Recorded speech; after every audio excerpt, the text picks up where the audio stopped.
वंदे मातरम कर्मचारी साथियों, अवेयरनेस 3.0 पे किसी भी कर्मचारी के स्थायीकरण के बाद या एसीबी वगैरह लगने के बाद में या कोर्ट केस के कारण पुराना कोई भी एरियर बाकी हो तो सैलरी एरियर है वो कैसे बनेंगे, इसके दो तरीके हैं।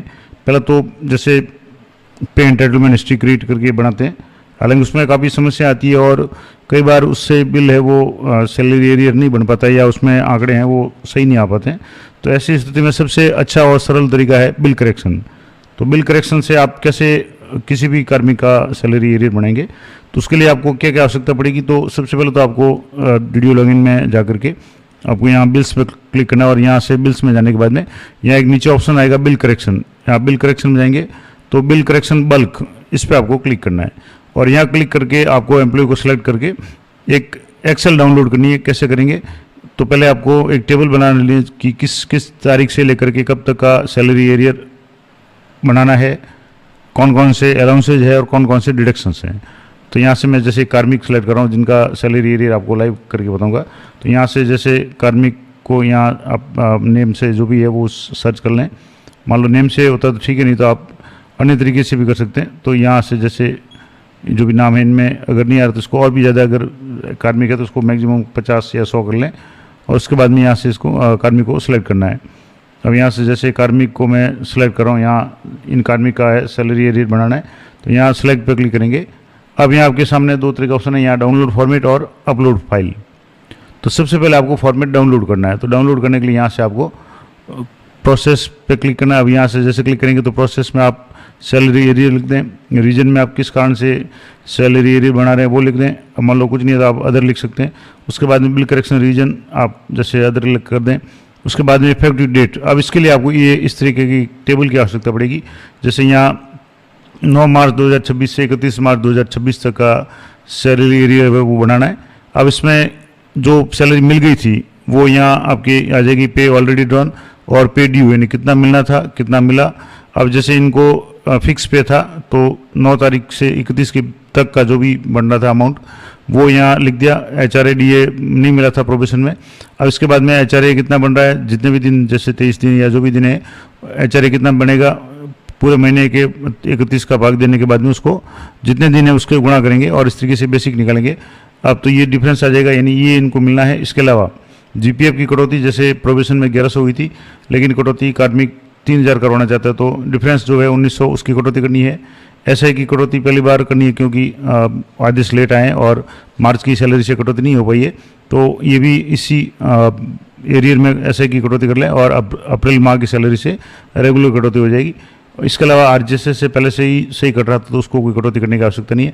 तो इस तरीके से आप कि यहाँ एक तो क्लियर हो गया कि इनको HRA DA और बेसिक 3 तो ये हो गया और डिडक्शन में SI और GPF ये करना है। तो यहाँ से जैसे यहाँ आप पहले इफेक्टिव डेट कर लें, यहाँ से जैसे 9 मार्च 2026 तो यहाँ से मैंने 9 मार्च कर लिया, 9 मार्च से और इफेक्टिव डेट है 31 मार्च तक तो यहाँ से आप 31 मार्च कर लें, यहाँ से 31 मार्च कर लिया। बिल टाइप में आप जैसे सैलरी बिल आ गया। अब यहाँ सब टाइप में आप जैसे रेगुलर सैलरी कर लें और यहाँ से अब आपको ये ध्यान रखना है कि यहाँ जो भी अलाउंसेज सेलेक्ट करने हैं और डिडक्शंस। तो अलाउंसेज में जैसे बेसिक है तो पे ID 100 ये अलाउंस आ गया बेसिक पे। उसके बाद में 104 पे आ गया डेनेस अलाउंस यानी DA 104 और 107 में आ गया HRA, तो आपको 107 पे ID HRA सेलेक्ट करना है। अब डिडक्शंस की बात करें तो GPF और SI की डिडक्शन करनी है तो 215 जो पे ID है वो GPF की है। यहाँ से मैं आपको नीचे स्क्रॉल करेंगे तो यहाँ 200 जैसे ये 214 है और 215 GPF कंट्रीब्यूशन ये है 215। और इसको एक बार और देख लेंगे GPF 2004 में कटौती करनी है तो वो भी मैं आपको थोड़ा सा क्लियर करके बता दूंगा। और एक है आपके SI की कटौती करनी है तो SI प्रीमियम, अब यहाँ से जैसे SI प्रीमियम 217 पे ID है ये सिलेक्ट कर लें और इसको डाउनलोड फॉर्मेट पे करना है। लेकिन एक जो मैं अभी क्लियर करना था कि GPF कंट्रीब्यूशन 215 है या GPF 2004 है वो आप एक बार अच्छी तरह से क्लियर करें तो मैं क्लियर करके बताता हूँ। तो चूंकि ये नए कार्मिक है तो इनके 215 नहीं होगा, 215 जो पुराने कार्मिक और किसी के 1/1/2004 के पहले के कार्मिक और जिनके GPF करता है उनके लिए तो अगर सैलरी कोई पुराना सैलरी बनाना है तब 215 करना है। लेकिन इसको नहीं करके आपको 294 पे ID है GPF 2004। तो यहाँ से नीचे स्क्रॉल करेंगे तो जैसे यहाँ से 204 आप देख लें, 252 है, 262 है, 284, 287, उसके बाद में ये जीपीएफ बोनस जीपीएफ 2004 इस पर आपको क्लिक करना है और इसको सिलेक्ट करना है। डिडक्शन में आ गया जीपीएफ 2004 294 पे आईडी ये, और यहाँ डाउनलोड फॉर्मेट पे आपको क्लिक करना है। अब ये सारे सिलेक्ट कर लिए, यानी अलाउंस से सिलेक्ट कर लिया और डिडक्शन। अब डाउनलोड फॉर्मेट पे क्लिक करेंगे तो ये जैसे एक बार नहीं होता था, आप इसको दोबारा यहाँ से क्लिक करेंगे तो ये एक्सेल है आपके डाउनलोड हो जाएगी। अब इस एक्सेल को खोल करके आपको जो टेबल आपने बनाई थी, डिफरेंस शीट जो बनाई थी, उसके अनुसार आपको यहाँ से जैसे ये टेबल है, अब इस टेबल को आपको यहाँ से देख लेना है और यहाँ जो भी मिला और जो मिलना था वो आपको यहाँ भरना है और बिल नंबर आपको यहाँ एंटर करना है। तो यहाँ से जैसे बिल नंबर है, बेसिक का बिल है वही डी का एचआरए का और सबका बिल एक हो जाएगा। अब जैसे ड्यू अमाउंट और ड्रॉन अमाउंट, अब ड्रॉन जैसे 26,500 तो टोटल मिले थे, लेकिन आप पार्सल बना रहे हैं क्योंकि जैसे 9 तारीख का स्थायीकरण आदेश है। एक बार मैं आपको आदेश बता देता हूँ। यहाँ से जो आदेश है आप यहाँ से देखेंगे तो आदेश है, इसमें आपकी तारीख देख लें किस तारीख से है। जैसे मान लो यहाँ जो भी कार्मिक है इनके यहाँ से जैसे 9/3/2024 से इनकी नियुक्ति थी और 9/3/2026 को इनका स्थायीकरण हो गया, यानी 9 तारीख से सैलरी बनानी है तो 8 तक की जो सैलरी फिक्स थी वो तो फिक्स मिली, लेकिन जो 9 से 31 तक फिक्स मिली थी वो आपको कैलकुलेट करनी है। तो जो भी बेसिक था उसमें से आपको 31 का भाग दे करके जितने दिनों का बनाना है वो आप इसको कैलकुलेट कर लें। और ये टेबल आप जरूर ध्यान रखें, जैसे मैंने टेबल बताई थी। तो यहाँ जैसे ऑलरेडी ड्रॉन है 19,661 है, तो यहाँ से आपको जो एक्सेल है इसमें आपको ऑलरेडी ड्रॉन है 19,661 आपको करना है। और इसके अलावा जैसे ऑलरेडी ड्रॉन में डी है 0 है तो 0 कर दें, एचआरए नहीं मिला है तो 0 कर दें।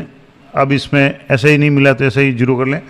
और जीपीएफ, अब जीपीएफ इन्होंने जो भी कटौती थी, कितनी कटौती की हुई थी तो वो आपको यहाँ से देखनी। तो जैसे जीपीएफ की कटौती यहाँ जो मैंने आपको टेबल बताई थी, इस टेबल में जीपीएफ की कटौती 1100 हो चुकी है और 3,000 करवानी, तो इसका डिफरेंस है 1,900।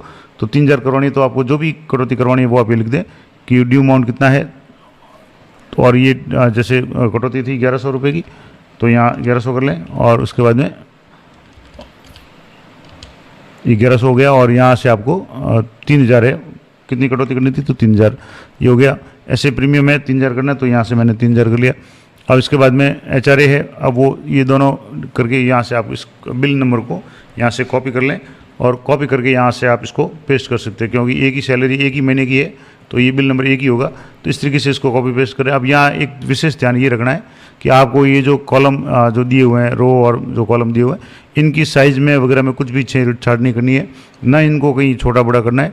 सिर्फ आपको जो यहाँ एक तो बिल नंबर एंटर करना है अगर बिल नंबर नहीं आते तो, दूसरा यहाँ ड्यू अमाउंट और ड्रॉन अमाउंट ये जरूर आप टेबल को देख करके भर लें।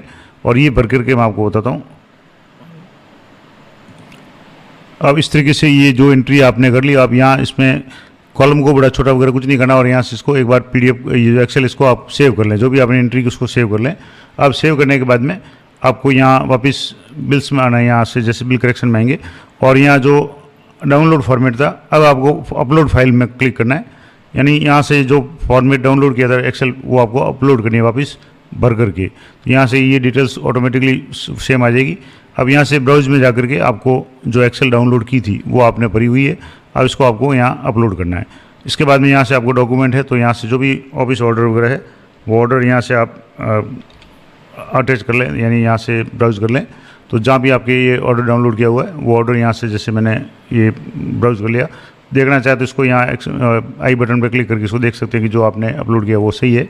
अब इसको अपलोड पे क्लिक करना है, यहाँ से जैसे अपलोड पे क्लिक करेंगे तो ये कन्फर्मेशन मांगेगा, are you sure want to submit the request, yes पे क्लिक करना है। कुछ सेकंड बाद में अगर सही है तो आपके डाटा सेव हो जाएगा। अगर कोई एरर आएगा, कोई भी गलती होगी आपने अगर मान लो जो बिल नंबर अगर नहीं डाले या कोई कॉलम खाली रख दिया, मान लो कोई अमाउंट नहीं है तो आप 0 जरूर भरें, खाली रखेंगे तो भी आपके एरर आएगा। और जैसे ही आप इसको अपलोड करेंगे एक नई एक्सेल डाउनलोड होकर के आपके यहाँ शो हो जाएगी और वो आपको कमी बताएगी कि आपके कहाँ कमी रही है। तो वो आप उसको देख करके उस कमी को दूर करें, दोबारा एक्सेल को तैयार करें और इसको यहाँ से ओके कर लें। यहाँ से जैसे ये सबमिट हो गया, अब आपको यहाँ से बिल करेक्शन में एक तो आपने बल्क बिल करेक्शन बल्क पे थे, अब आपको बिल करेक्शन रिक्वेस्ट पे क्लिक करना है। तो आपकी यहाँ रिक्वेस्ट ये शो हो जाएगा। अब यहाँ से आपको इस चेक बॉक्स पे क्लिक करना है और प्रोसेस पे क्लिक करना है। अब कई लोग एक्सेल भी अपलोड कर लेते हैं लेकिन यहाँ प्रोसेस का ऑप्शन नहीं आता। प्रोसेस का ऑप्शन नहीं आता इसका मतलब है आपकी कहीं एक्सेल में कहीं ना कहीं कोई कमी रही है, तो आप एक्सेल को इसको यहाँ से डिलीट भी कर सकते हैं। गलत है तो डिलीट करके आप दोबारा एक्सेल को सही करके फिर आप अपलोड करें। तब आपके प्रोसेस का बटन आ जाएगा और ये प्रोसेस पे आपको क्लिक करना है। यहाँ प्रोसेस पे क्लिक करेंगे, कंफर्मेशन मांगेगा, येस पे क्लिक करना है। अब यहाँ से ये आ गया कि records added successfully, kindly create salary arrear bill from salary arrear process. अब आपको सैलरी एरियर प्रोसेस में जाना, तो यहाँ से जैसे ऊपर स्क्रॉल करेंगे तो आपके सैलरी एरियर बिल ये ऑप्शन है। अब इसमें दो तरह का ऑप्शन है, सैलरी एरियर और सैलरी एरियर बिल्स।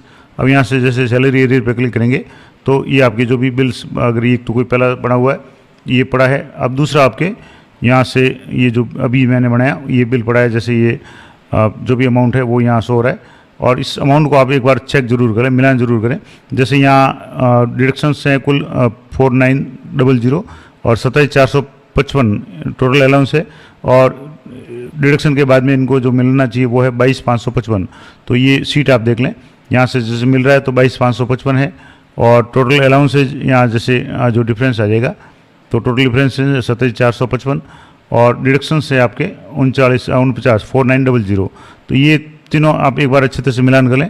और मिलान करने के बाद में आपको यहाँ से जैसे ये मिलान हो गया, मैं आपको दोबारा बता दूँ, यहाँ से जैसे जो पे डिफरेंस था 27455, तो यहाँ से आप इसको एक बार और देख लें।